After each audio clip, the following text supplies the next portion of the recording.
So this module 6, where we look at mining ideas for the journey ahead.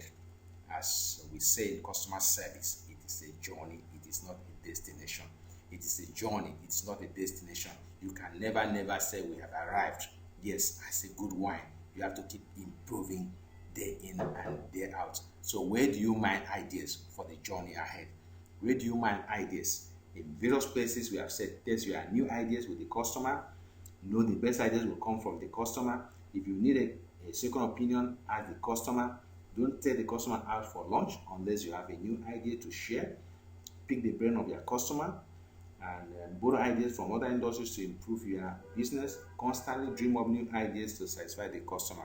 All these apply. All these apply. So, mining ideas for the journey ahead. How do we start? Ask your employees what they know. A lot of organizations make the mistake of only involving their senior people in ideas generation. The top men, the top general managers, the top directors, the top senior managers, they travel out of, sometimes they travel out for 2-3 days doing endless retreats, and they hardly involve people at lower end of the cadre. They don't involve their junior people. In fact, the cleaner knows about cleaning than the general manager. Of course, the general manager is not paid for cleaning to do it. But of course, if the office is not clean, the office doesn't have good ambience, the customers will not be happy. So why don't you involve the cleaner when it comes to cleaning business in your company? That's what we're talking about. Ask your employees what they know. You'll be amazed at what they know. The story of Art Fry and the post-it note encapsulates this big idea. Art Fry was a staff of 3M. He was also a member of his local choir. And each time he wanted to put a bookmark in his choir note or choir book, the thing kept falling off. So it really worried him what he could do so that the paper will not fall off. That's how the post-it note was born. He tried various formulas how he could make, 3M is known for products like sellotape and things like that. Sellotape is too much for it, because if you put sellotape, it will tear the book. So he needed something that could be put on and off. Just very simple. Put it with inventing such glue was a tough nut to crack. But at Fry was given the liberty to try, or that is the way 3M operates. Staff are given 10% of their time, can use 10% or 20% of their time to do anything that interests them, just to dream, just to think outside the box. So that's how post-it notes came about, those sticky yellow notes. Before you know it, 3M was making billions and billions, and today post-it note is all over. Can anybody think of survival today without post-it notes, your desk?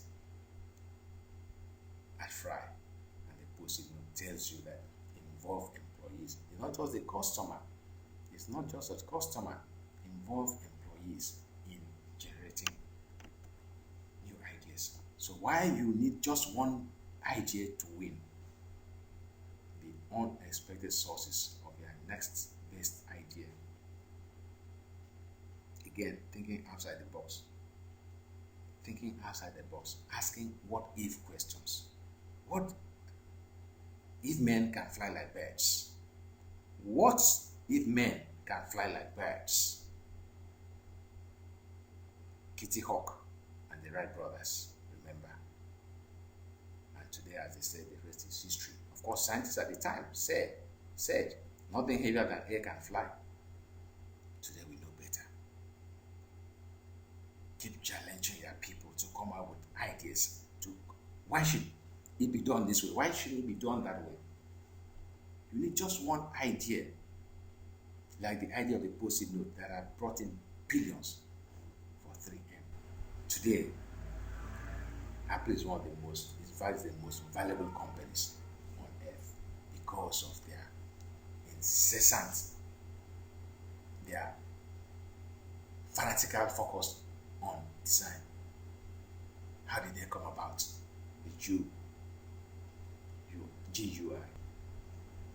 the multi, you can just move screen of your iPhone or iPad just by sliding it across the surface of the gadgets.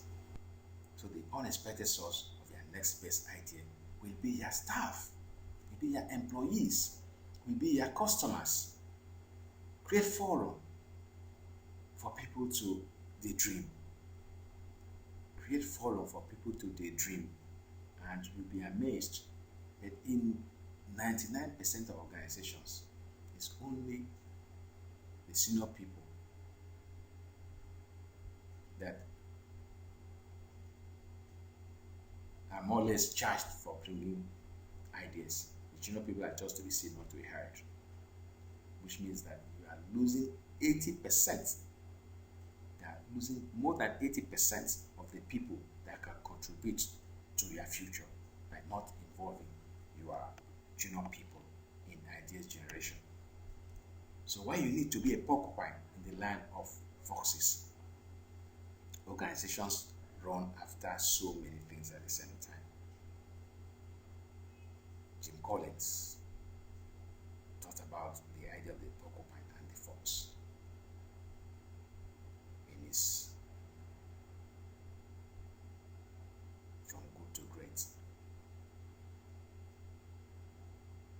While the fox knows almost everything, is always here and there, always everywhere and nowhere. The porcupine knows just one thing. The porcupine knows just one thing: how to survive the attack of the fox. The fox is always out there to eat up the porcupine. For the porcupine to survive in the land of the foxes, the porcupine must know need just one big idea. And that idea is the idea of folding up like a ball with its bristling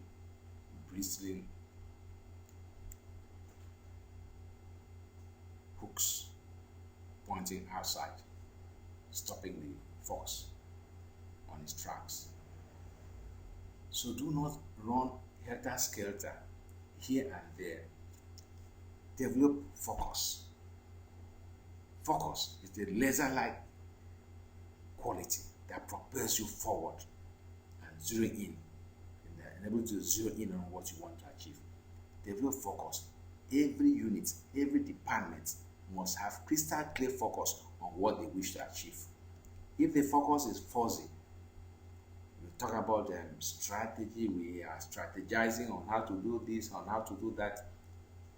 We're just going to be spending our time strategizing without achieving much. So what focus? What is the focus? What is the crystal clear goal? What is the line of sight you're trying to achieve? Unless you have this porcupine mentality of just knowing one big thing, while your competitors know many things. Take a typical example of, again, we go back to Apple. We will never tire of using Apple as the global benchmark for excellence. How many products do they have? You can count them at the tip of your fingers. But each of them does wonderful things. Brings industries, collapses industries, and create new industries. Look at the iTunes and the music industry. Look at the iPad and the computer industry. Look at the iPhone and the telephone industry, telecoms industry. They are global industry collapsing. You would even say inventions. Because whoever could have thought about that a telephone could be made so beautiful that you don't just use it as a phone, use it as a status symbol. So your company must be an ideas factory. Cultivate the notion that you need to go out there and bring out all the ideas from the heads of your people. Your company must be an ideas factory. Just one idea can revolutionize that industry, just like the iPhone revolutionized the telephone industry, or the iTunes revolutionized the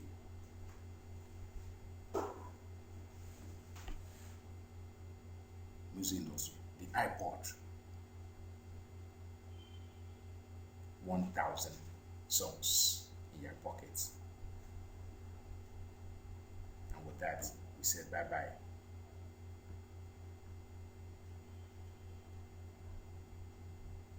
So, clunky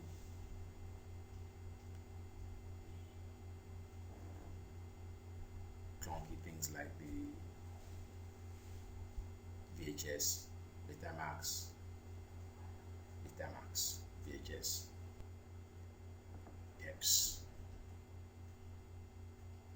So your company must be an ideas factory. This is how you win.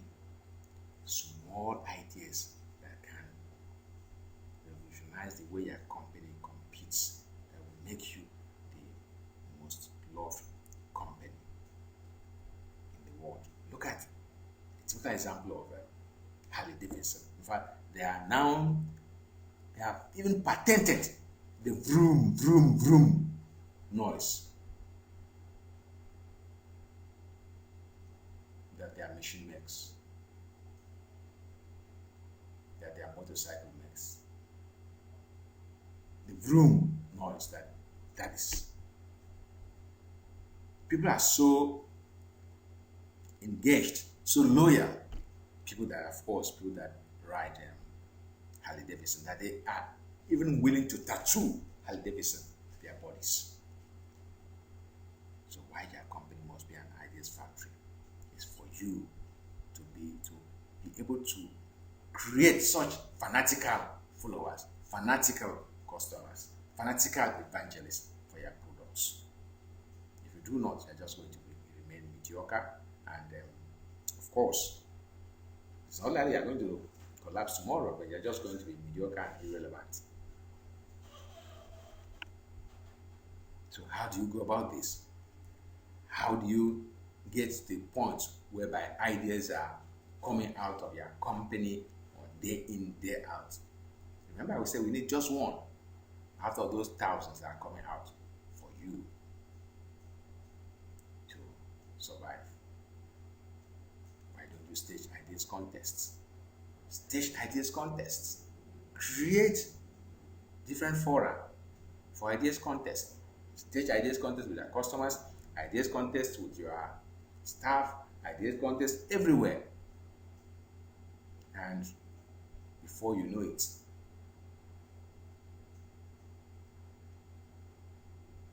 when you deploy the concept of rapid prototyping, your future will be guaranteed.